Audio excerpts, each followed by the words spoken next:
Assalamualaikum warahmatullahi wabarakatuh. Waalaikumsalam warahmatullahi wabarakatuh. Bismillah, alhamdulillah, alhamdulillahilladzi arsala rasulahu rahmatan lil alamin. Wassalatu wassalamu ala asrofil anbiya'i wal mursalin sayyidina wa maulana Muhammadin wa ala alihi wa ashabihi ajma'in, amma ba'd. Ulama anal kiram wa habaibanal afadil wa nafusul akhos, panjenenganipun Bapak Ki Haji Muhammad Daud Fatoni Rois Suriah MWJNU beserta seluruh para sesepuh, para alim yang kita muliakan, yang kita hormati, bapak-bapak pejabat baik sipil, TNI maupun Polri, Bapak Camat beserta unsur Muspika, hadir juga rekan-rekan dari Fraksi Kebangkitan Bangsa, Pak Imam Royani, Pak Zubat, Pak Haryanto, tunggal malih Gus ini Gus Iqbal. Memang tadi sempat ditanyakan, nek acarane NU kok sing teko mung DPR PKB tok. Lah ya wong NU ki PKB, PKB ki ya NU. Jadi ya maklum lah. Yang kita hormati rekan-rekan pengurus wilayah Gerakan Pemuda Ansor, sahabat-sahabat pengurus cabang Gerakan Pemuda Ansor, dan juga wabil khusus kepada sahabat-sahabat pengurus PAC Pemuda Ansor Kecamatan Songgom yang baru saja dilantik dan insya Allah husnul khatimah. Kita juga baru tahu ternyata masa baktinya tinggal 3 bulan. Kalau tahu seperti itu jane sesuk karo pelantikan yang baru saja. Sebetulnya saya sudah ngasih waktu mungkin 10 hari yang lalu, malam hari, tapi ternyata katanya belum siap panitianya, terus mundur siang hari ini. Mau serong tahun orang siap ini nunggu Corona. Juga rekan-rekan sahabat-sahabat pengurus ranting Ansor, tidak lupa kepada ibu-ibu muslimat NU, juga kepada seluruh para tamu undangan. Ada Mas Ferry, ini dulu ketua wilayah Ibnu Jawa Tengah, dan seluruh yang hadir yang saya muliakan. Alhamdulillah wa syukrulillah. Ini masih dalam suasana tasrek, hari-hari diafah suguhannya Allah. Maka langkah baiknya kita bertakbir, karena takbirnya Ansor itu ya pas tasrek ini, tidak setiap hari takbir di jalan-jalan. Kalau ormas yang lainnya mungkin dikit-dikit takbir, tapi kalau kita takbirnya ya pas pada situasi dan kondisi yang memang disunahkan sebaiknya kita bertakbir. Maka mari kita buka bersama-sama dengan takbir 3 kali cukuplah, nggak usah lama-lama. Allahu Akbar, Allahu Akbar, Allahu Akbar. La ilaha illallah, wallahu akbar. Allahu akbar, walillahil hamd. Monggo. Allahu akbar, Allahu akbar, Allahu akbar. La ilaha illallah, wallahu akbar. Allahu akbar, walillahil hamd. Allahu akbar, Allahu akbar, Allahu akbar. La ilaha illallah, wallahu akbar. Allahu akbar, walillahil hamd. Allahu akbar, Allahu akbar. La ilaha illallah, wallahu akbar. Allahu akbar, walillahil hamd. Allahu akbar, Allahu akbar, Allahu akbar.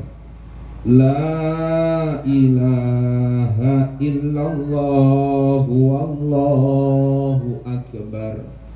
Allahu akbar, walillahil hamd. Allahu akbar, Allahu akbar, Allahu akbar. La ilaha illallah, wallahu akbar. Allahu akbar, walillahil hamd. Bapak Ibu sekalian yang kami hormati, yang pertama tentu saya mengucapkan syukur dan selamat atas pelantikan pada siang hari ini. Mugi-mugi sepindah malih diparingi amanah di sisa jabatan masa bakti ini, betul-betul bisa melaksanakan tugas sesuai dengan apa yang diamanahkan dan membawa berkah bagi kita sekalian. Allahumma amin. Karena yang namanya amanah di keluarga besar Nahdlatul Ulama, dimanapun posisi panjenengan, baik di NU, di Muslimat, di Ansor, Fatayat, Ibnu, IPPNU, sampai di PKB, ini tujuannya sama. Tujuannya adalah berkhidmah, mengabdi untuk iqla'i ahli sunnah wal jamaah. Maka ada 2 tugas pokok yang diemban oleh kader NU. Satu adalah riayatuddin.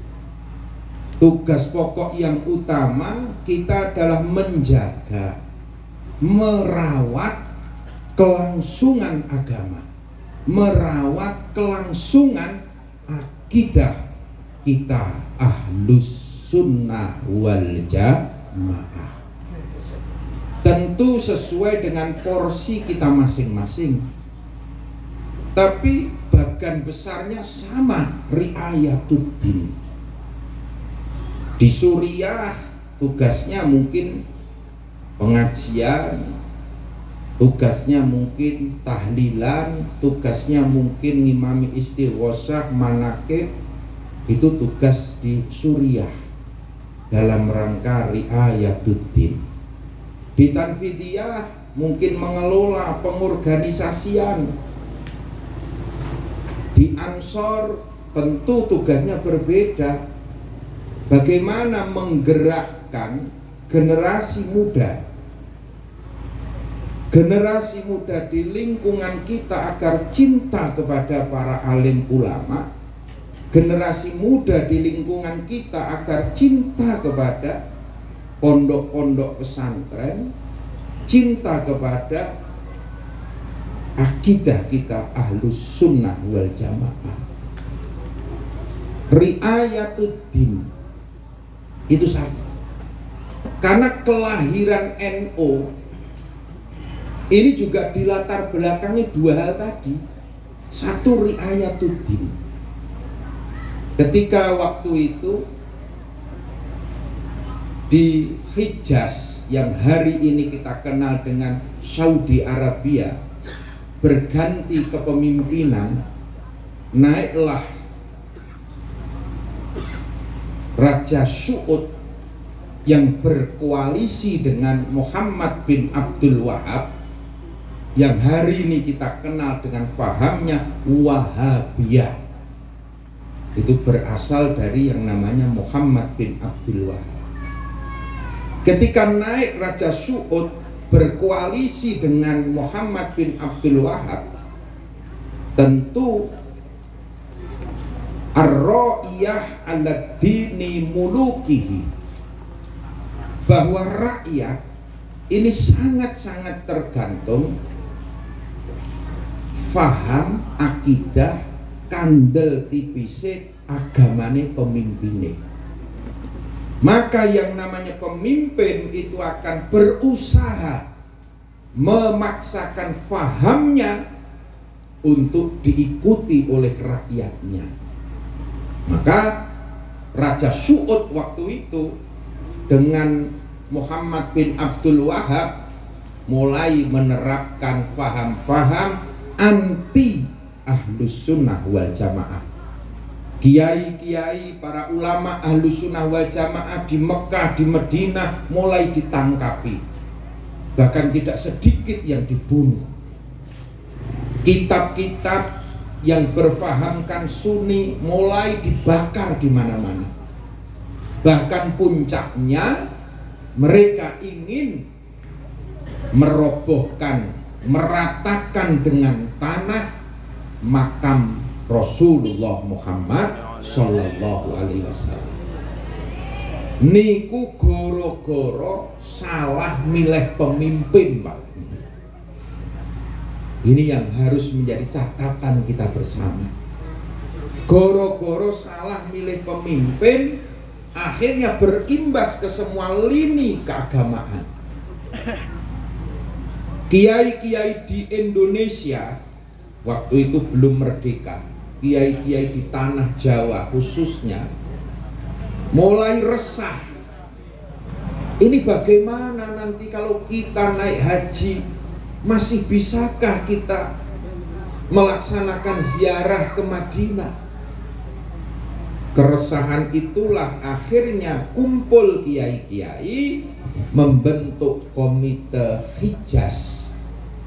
Kelompok kecil mewakili para ulama di tanah Jawa berangkatlah ke Hijaz atau ke Saudi hari ini. Intinya apa? Protes. Memang jenengan berkuasa di Saudi, tetapi soal keagamaan Makkah Madinah bukan hanya milik Saudi, milik umat Islam sedunia. Maka tolong hargai paham akidah kami, berikan kebebasan kita untuk beramaliyah ubudiyah meski berbeda dengan Wahabi. Usulan itu pertama kali ditolak. Sampean moromene ki atas nama apa? Datang-datang kok terus marah-marah usul. Ditanya seperti itu, belum punya organisasi, Pak. Akhirnya kiai-kiai tadi pulang ke tanah Jawa, berembuk, istikharah, mujahadah, dan lain sebagainya. Ringkas cerita, lahirlah Nahdlatul Ulama. Setelah lahir organisasi, maka berangkat kembali ke Hijaz dan mengusulkan hal yang sama tentang penghargaan terhadap pemahaman dan amaliyah Ahlus Sunnah wal Jamaah. Dan alhamdulillah wa syukrulillah, usulan yang kedua diterima. Mula nek sampean sakniki teng Madinah masih bisa ziarah ke makam Rasulullah, itu salah satu hasil perjuangannya kiai-kiai NU. Jenengan iso ziarah nang makam Rasulullah. Maka kalau jenengan masih bisa mengamalkan amaliyah Ahlus Sunnah di Mekah, itu hasil perjuangannya kiai-kiai kita. Nah itulah ar-ra'iyah ala dini mulukihi. Maka pemimpin itu pasti akan memaksakan. Di Indonesia sendiri kita merasakan di saat Gus Dur meski hanya 2,5 tahun menjadi presiden, ketika Gus Dur menjadi presiden luar biasa Pak. Begitu Gus Dur nganakke solawatan rebana di Istana Negara, berguduk pendopo gubernur kabupaten sampai kecamatan kelurahan kabeh rebanana. Akhirnya tiap langgar, tiap musola, RT, anak-anak muda seneng solawatan kabeh. Mulai rame solawat rebana itu di zaman Gus Dur menjadi presiden. Gini apa betul? Begitu ganti presiden, presidennya senengane karaoke mah ya beda maneh wae. Kabeh pejabat kudu iso nyanyi wae. Nah ora bisa nyanyi aja pisan-pisan dadi pejabat. Ini berbeda. Gus Dur mbiyen seneng ziarah kubur. Wah, akhirnya makam-makam para aulia sampai makam sing ora jelas rame Pak. Di makame sapa sing penting ziarah kabeh blusukan. Nah iki presiden seneng blusukan nang pasar, kabeh pejabat nang pasar Pak. Bedalah. Ini tinggal tergantung pemimpinnya Pak. Maka disitulah riayatuddin, bagaimana kita berikhtiar menjaga kelangsungan Ahlus Sunnah wal Jamaah An-Nahdliyah yang kita cintai ini. Ini tugas pokok dari kita seluruh kader-kader Nahdlatul Ulama. Menjaga Ansor lewat gerakan-gerakan, ada Rijalul Ansor, pengajian, ada rutinan konco-konco Ansor, juga ibu-ibu muslimah, konco-konco PKB juga bertugas yang sama. PKB lebih taktis lagi, bagaimana menjaga akidah lewat konstitusi, bagaimana agar perda pesantren ini bisa segera gol di Kabupaten Brebes. Arep merjuangi perda Madine kan ngelan nang Brebes itu Pak. Ya Allah. Ya karena PKB urung menang nang Brebes iki. Niki kudu dimenangke ben guru-guru Madin itu mendapat penghormatan yang layak. Guru-guru ngaji bisa mendapatkan penghormatan yang layak. Siapa yang akan menghargai guru-guru ngaji kalau bukan kita Pak?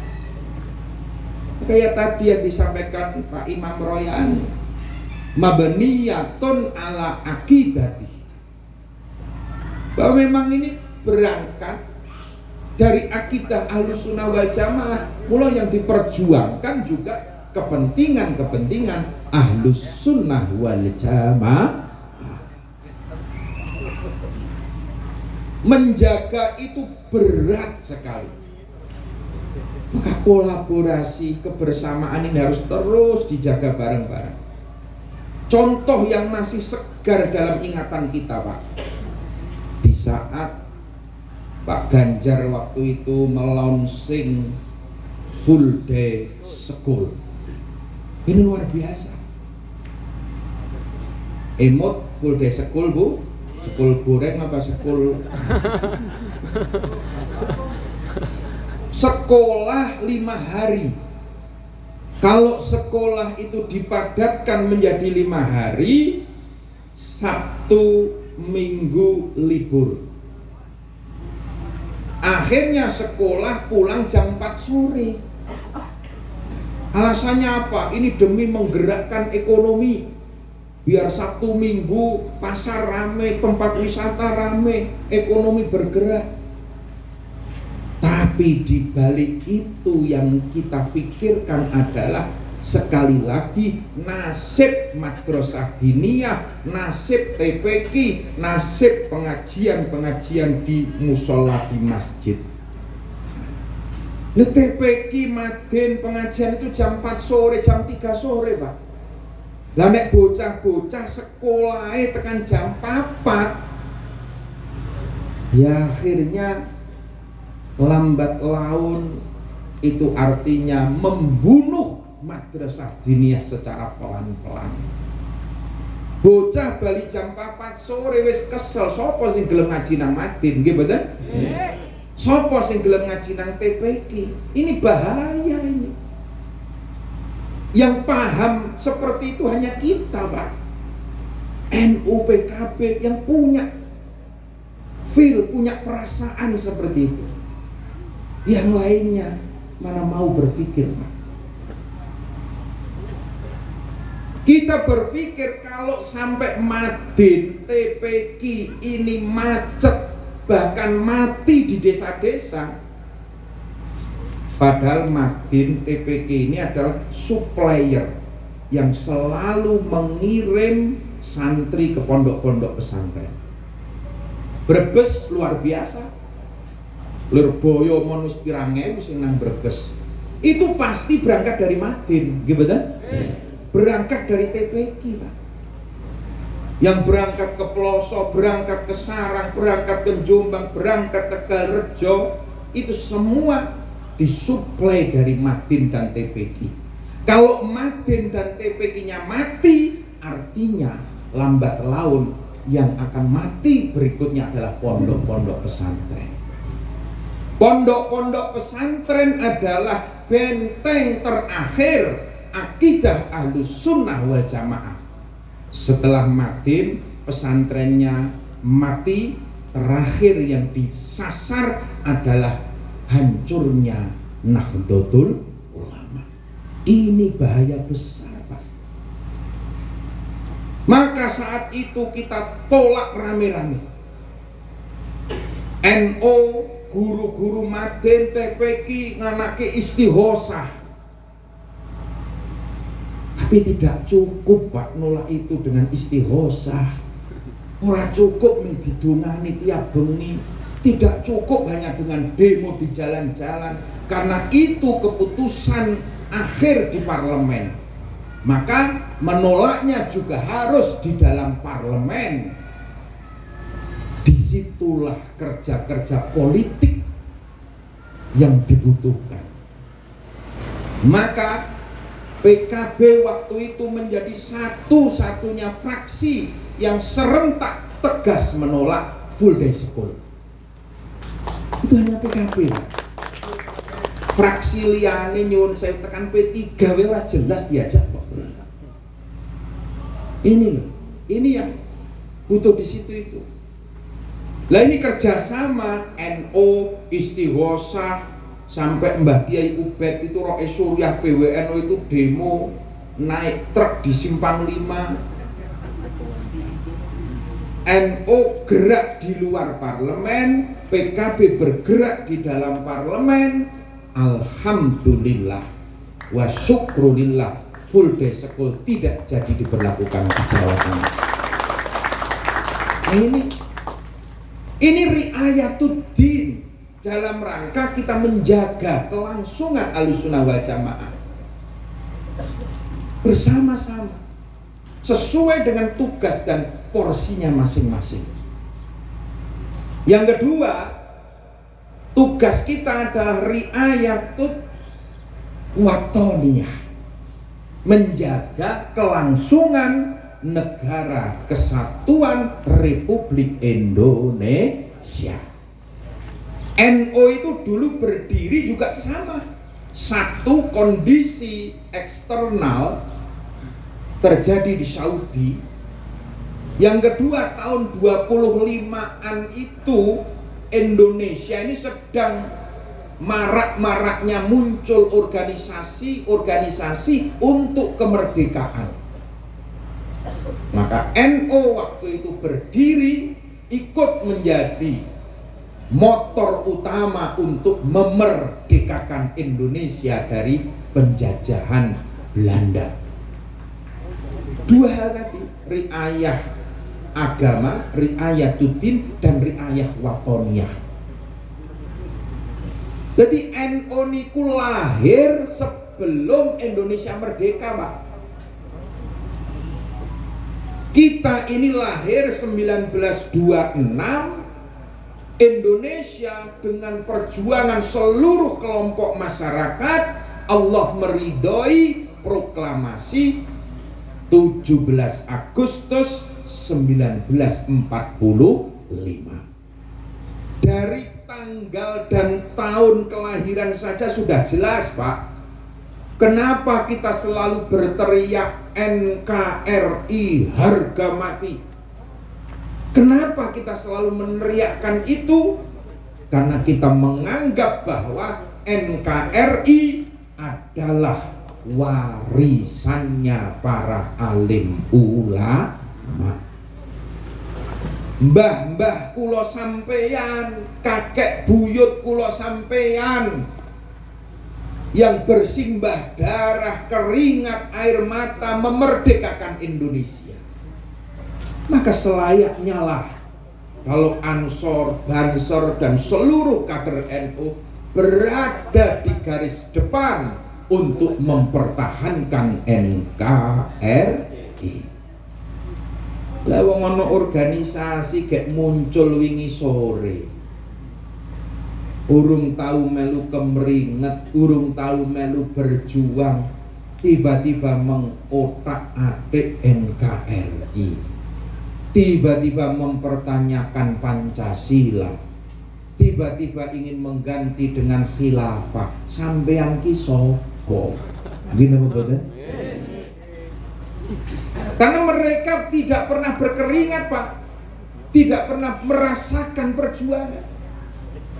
NU, kakek-kakek buyut kita lah yang merasakan itu. Maka wajar kalau kita sekali lagi akan berada di garis depan untuk mempertahankan NKRI. Kalau kita sudah berbicara tentang NKRI, Pak, tidak lagi kita hanya berbicara tentang ukhuwah Islamiyah, tetapi kita sudah berbicara ukhuwah watoniyah, persaudaraan sesama anak bangsa, persaudaraan sesama umat manusia. Maka dulu ketika awal-awal Banser itu dimintai bantuan untuk pengamanan Natal tahun baru, Banser diminta bantuan jaga di depan gereja. Banser Magelang sempat nanya ke saya, pripun niki Gus, oleh undangan jogo gereja pas malam Natal tahun baru. Saya jawab, berangkat. Niatkanlah sampeyan mangkat niku untuk menjaga Indonesia, bukan menjaga gereja. Ning sing mbok jaga ki keamanane, kedamaiane Indonesia. Di Indonesia itu tidak hanya masjid yang berdiri. Di Indonesia itu ada gereja, ada wihara, ada kelenteng, ada tempat ibadah-ibadah umat non-muslim. Ini wajib dijaga. Krono nek gereja kok ora dijaga, engkono bom jeblok nang Magelang, sing susah orang wong Kristen. kita sebagai penduduk masyarakat juga ikut susah, nggih mboten? Krana kiwa tengen gereja niku sing dodol angkringan ya ibu-ibu muslimah ya. Tukang becak yang biasa mangkal di depan gereja juga orang-orang Islam, nggih mboten? Yang jualan bakso di sekitar gereja ini juga saudara-saudara kita, Pak. Ini yang harus kita pikirkan bersama-sama. Maka saya bilang berangkat, niatkanlah untuk riayah watoniyah. Niatkanlah niatmu kuwi kanggo njaga Indonesia. Ini yang terpenting. Bapak Ibu sekalian yang kami hormati. Nah, disitulah perjuangan pokok kita bersama-sama. Tentu yang namanya perjuangan ini butuh pengorbanan. Sebagaimana yang hari ini sedang kita peringati bersama, pengorbanane Khalilullah Ibrahim alaihi salam, pengorbanane Sayyid Ismail alaihi salam. Itu bisa kita ambil dalam kerangka besar. Ketika kita sudah berbicara tentang Allah, ketika kita sudah berbicara tentang Islam, ketika kita sudah berbicara tentang Ahlus Sunnah wal Jamaah, berbicara tentang Nahdlatul Ulama, maka tidak ada kata lain kecuali siap, siap dan siap. Nabi Ibrahim itu salah satu contoh seorang yang teguh dalam berprinsip, seorang yang setia dengan akidahnya. Jadi keluarga Ibrahim niku contoh keluarga ideal, keluarga impian. Bapaknya teguh dalam berprinsip, anaknya Ismail itu anak yang solih, yang taat kepada orang tua, ibunya Siti Hajar istri yang solihah. Itu impian kita bersama. Jadi Nabi Ibrahim itu selama menikah dengan Siti Hajar bertahun-tahun tidak memiliki putra. Tapi Nabi Ibrahim terus berdoa, Rabbi habli minas solihin.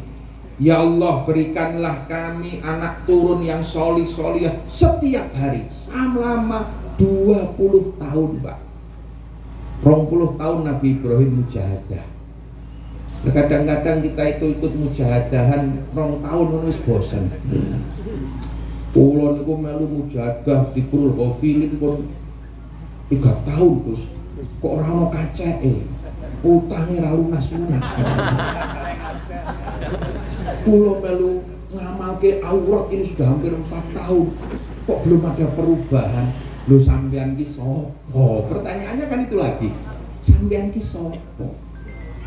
Ibrahim saja yang Khalilullah, kekasih Allah, itu saja sampai 20 tahun belum diijabahi. Itu kekasih Allah, tapi terus berdoa. Ditambah mana Ibrahim niku wong sing lomo, dermawan. Kalau sudah berbicara untuk Allah, apapun dia berikan. Kalau Nabi Ibrahim setiap tahun korbane wedhuse 3.000, sapine 300, ontone 300. Itu Ibrahim. Ibrahim itu setiap hari nyembelih kambing sampai di Mekah itu mendapat jejuluk abad duyuf, bapaknya tamu. Karena setiap hari nyuguhi tamu.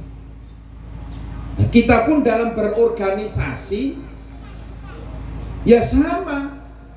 Andalane wong NU itu ya tetap kudu mbengi wani mujahadah. Maka gerakan mujahadah di Rijalul Ansor, di MO, Manakiban dan lain sebagainya, itu tetap menjadi pondasi gerakan kita. Dan ketika kita sudah ngomong untuk NU, ya kayak Nabi Ibrahim, ya kudu lomo syaratnya, Pak.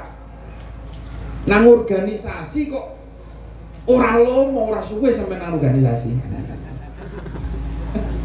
Apa meneh dadi pengurus Ansor, PKB apa meneh.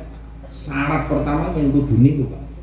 Kudu lomo, kudu gelem calcul, gelem berjuang. Nek muni kanggo NU apapun kita keluar. Nabi Ibrahim seperti itu.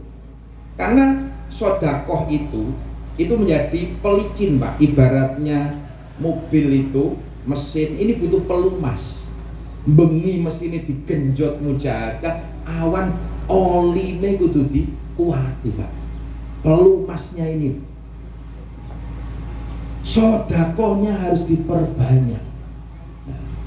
Maka di organisasi kita memang sudah niat, kita ini niatnya apa? Ngurip-urip NU. Bukan kita nunut urip nanggon NU. Harus siap-siap. Ketika Nabi Ibrahim terus seperti itu didukung oleh Siti Hajar, maka saya berharap ibu-ibu kudu ikhlas. Bapaknya aktif nang NU, bapaknya aktif nang Banser, aktif nang Ansor. Anda juga harus rela berkorban. Berkorban waktunya, berkorban hartanya demi berjalan dan kemajuannya organisasi. Ini butuh pengorbanan. Butuh pengorbanan. Nabi Ibrahim ini begitu mengindongo awan sedekah, akhirnya sampai suatu ketika malaikat itu viral nih corosani, menjadi perbincangan di langit. Ono wong sing lumone kaya Ibrahim. Sampai ada dua malaikat yang turun kepingin membuktikan ini tenanan apa hoax ini. Turun ke bumi malaikat itu. Dua orang itu ketok pintu rumahnya Ibrahim jam 1 malam. Dibukakan sama Nabi Ibrahim. Begitu dibuka, no sampean sinten? Pulau tiang tebih. Dia berubah bentuk menjadi manusia. Sama Nabi Ibrahim disuguhi. Bengi jam 1 ora ana masakan, Nabi Ibrahim beleh kambing dimasakke malam itu. Malaikat niku gede-gede. Subhanallah, betul kata orang-orang bahwa Ibrahim ini abad duyuf. Ibrahim ki wong sing lomo demi menjalankan syariatnya Allah. Malaikat itu disuguh sama Ibrahim jam 2 malam. Monggo didahar. Si malaikat diam mawon masih bingung delok, Masya Allah. No sate kambing tongseng lengkap. Monggo didahar. Malaikat turun. Nabi Ibrahim curiga iki jangan-jangan iki wong kena kolesterol iki. Enggak berani kambing ya. Tapi malaikat akhirnya ngaku, Ibrahim, kula mboten butuh pangan. Kula beda kalian jenengan. Lu jenengan sinten? Kula malaikate Allah. Kula malaikate Allah. Wah, enggak ngomong dari tadi tiwasno ribut pula. Nah, kalau saya makan sate nanti di langit viral lagi, malaikat kok ngeragas. Itu malaikat kok nyate gitu. Akhirnya malaikatnya menyampaikan, saya itu hanya penasaran, pengen membuktikan kedermawanan jenengan. Sekarang hari ini saya sudah membuktikan secara langsung. Mula saya akan membantu apa yang menjadi hajat panjenengan, apa yang menjadi cita-cita panjenengan. Monggo saya bantu, matur kepada Allah. Akhirnya Nabi Ibrahim berdoa lagi, Robbi habli minas sholihin. Malaikat dua itu ikut mengamini. Lah malaikat niku nek muni amin sewiwine megar, niku saka pojok kulon donya tekan pojok wetan donya, Pak. Sewiwine malaikat niku. Begitu malaikat mengamini, maka aras Allah goncang. Doa Nabi Ibrahim diamini malaikat, aras Allah bergoncang. Dan istijabah. Tidak lama kemudian Siti Hajar hamil. Ya di situ Jadi jenengan niku nek lomo seneng sedekah mantep lah. Domone arep mustajabah gitu loh. Asal ikhlas orang grundel. Doa kalian akan dibantu oleh malaikat. Karena siapa yang mengkasihani makhluk Allah di muka bumi, maka yang di atas langit pun juga akan ikut mengkasihani, mengasihi. Itu Nabi Ibrahim sudah membuktikan. Akhirnya lahirlah Ismail alaihissalam. Ketika Ismail beranjak menjadi anak yang mulai nyeneng ke bocah umur 7 tahun, 8 tahun, kayak lucu-lucu nih, Nabi Ibrahim saking sayangnya pada Ismail, menjadikan Allah cemburu dalam tanda kutip. Karena Ibrahim itu Khalilullah, kekasih Allah. Iki Ibrahim jangan-jangan lali karo aku gara-gara anak. Akhirnya diuji oleh Allah, dimintalah Ismail. Dimintalah Ismail. Persembahkan untukku Ibrahim. Diimpeni pertama hurung percaya, mula diarani tarwiyah. Masih ragu-ragu impiannya. Baru yang kedua Arafah. Mimpi tanggal 9 itu Ibrahim yakin bahwa itu perintah Allah. Maka segera Nabi Ibrahim pamit karo Siti Hajar, "Bune, aku didhawuhi Allah untuk melaksanakan perintah menyembelih Ismail." Apa jawaban muslimat yang namanya Siti Hajar tadi? "Monggo Kang Mas, kalau demi Islam, demi perintah Allah, demi NU, apapun harus kita ikhlaskan." Nah, itu yang kita harapkan. Jadi nek garwa sampeyan ki oleh tugas, ibu-ibu ya kudu dukung sebagaimana Siti Hajar. Kadang-kadang ini ya Allah, wedok sing lanang wis semangat, sing wedok sing NU awan NU bengi NU, kapan heling-helingnya? Niki tantangannya seperti itu sekarang. Berjuang bojo dhewe ora diopeni. Ya Allah. Kita berharap istri itu seperti Siti Hajar itu, Pak, menyerahkan semuanya. Wis monggo lah Mas, kalau demi NU apapun. Karena dibalik kesuksesan seseorang pasti ada wanita yang hebat di belakangnya. Rasulullah Muhammad SAW salah satu kunci suksesnya karena